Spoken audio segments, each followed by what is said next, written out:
today I'm going to talk about going online. So for the last year, parents have been shut out of schools. They have not been allowed into the gates or to see how the school is running or how their children are doing inside. And we've gone from this to classes being conducted inside their living room. Parents have gone from seeing nothing to seeing everything. And so that has come with lots of opinions. So before we get started, for new viewers, each week I will choose a different topic and talk about it in English. If you think that you would like to hear more, please click the subscribe button and ring that bell. Also, at the end of this video, I will add some websites and classes and resources that have helped me during this time. So make sure you check that out at the end. So for the average adult, working from home is new. Maybe it comes with bonuses like not having to commute or grabbing lunch with your family. But maybe in many cases, it's not very practical, not being able to reach your company servers or having many distractions at home. So while it sounds very appealing, in reality, I understand that it's not that great. So maybe many parents don't realize how difficult this situation is on teachers. Teachers of young children in Taiwan have been trained to do a lot of physical activities. We're used to throwing balls and dice games and creating obstacle courses. And suddenly we don't have any of those things that we took for granted. All the props that we previously used are no longer useful. And so we're having to find a whole new way of teaching. We're having to learn new games, new activities, new ways to keep the children interested and focused. We're having to do a lot of research and watch a lot of YouTube videos and create new materials. Then they have to think of where to do this work. Are they going to do it at school? But if you do it at school, you need to then take the risk of contact with other teachers and bringing your children into contact with those teachers or their children as well. But at least at school you have resources. Or are you going to do it at home? But if you do it at home, you have to consider all the technology, the laptop, the webcams, the speakers. Teachers are having to invest a lot of time, a lot of money in learning apps, in learning PowerPoint, in learning how to fit this new system. They're having to create new flashcards and visual aids. And the preparation time is double. For all that needs to be learned and prepared. Teachers aren't being given extra money, extra preparation time, or paid training. They're left to learn these new skills and spend the extra time preparing by themselves. And not only that, they aren't just teaching the 25 students in their class anymore.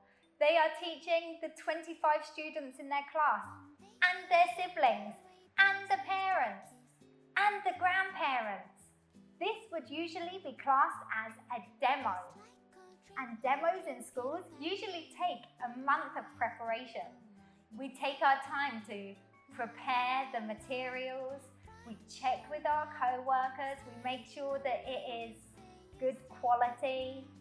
But what usually takes a month to prepare, to present to the parents, many teachers are now having to do daily. And that's a lot of work, it's a lot of pressure.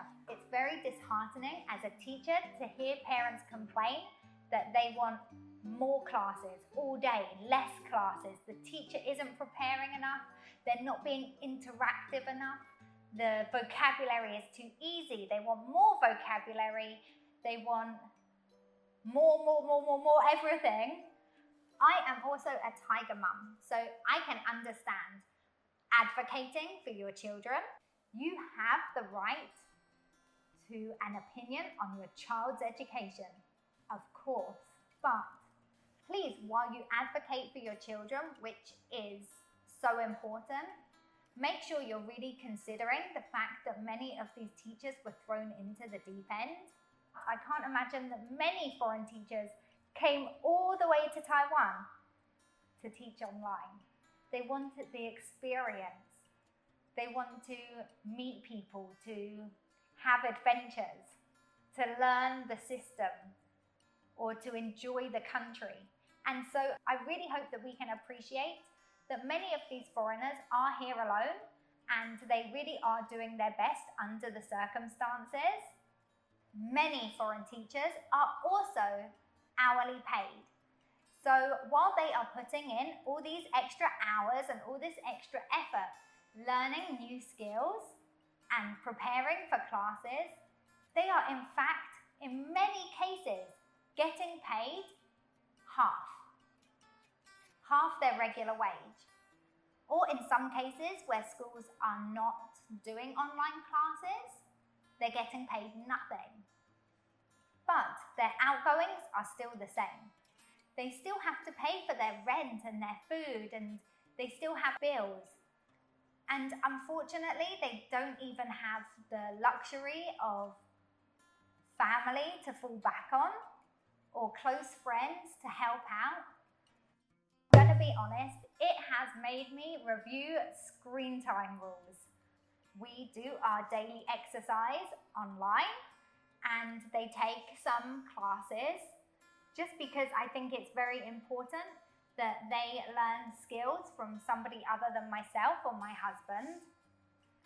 And so while screen time is still quite limited, it's definitely not as strict as it used to be. Also for me, I am a cave woman. I shy away from technology. It's not an interest of mine. So this situation has really pushed me to learn things that I would usually ask my husband for help with. And I'm feeling a real sense of accomplishment. And I can definitely see me doing more online courses in the future. But right now, it is next to impossible with 2 children running around in the background with their underwear on their head, arguing over a stick. But I'm sure once they can go outside and release some energy, I will be able to develop something that I'm really proud of. And that's really exciting for me. So please tell me, if you are a teacher, how you are finding moving online. And if you are a parent, please tell me if you have learned anything about your child's education that has surprised you. Is there anything that you didn't expect them to be learning right now? Or any big shocks in the system?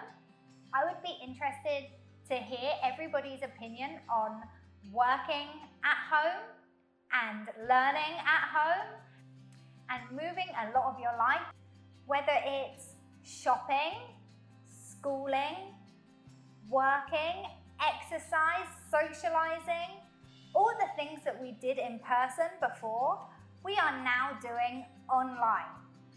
So please drop me a comment and let me know some answers to these questions.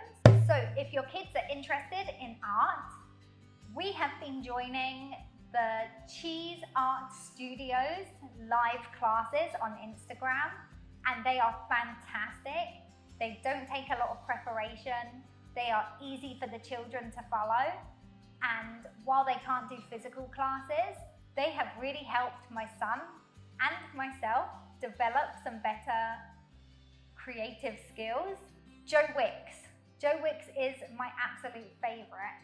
If you want to learn English while you exercise, Joe Wicks is the best for this because he does not stop talking all the way through his workouts. He tries to make it very fun for the kids and very challenging for the parents. So definitely check out Joe Wicks. He did the whole UK lockdown last year, as well as Cosmic Kids. Cosmic Kids is great for learning some easy yoga They will choose some popular cartoon characters or subjects to keep the children interested. And if you want to cut down on their screen time a little bit, then podcasts are amazing. We often listen to Circle Round. It takes a while to get into it, but they're very worldly stories read by famous actresses and actors, and they even have a colouring page so your children can sit and colour while they listen. So that's also a great one for giving their eyes a rest and giving their ears a chance. If you have any more that you can think of, please share them below. Everybody can share information. I would be happy to try some new angles, and I'm sure other people would be happy for some extra information. So feel free to leave a comment below, and good luck guys. Hopefully this will be over soon.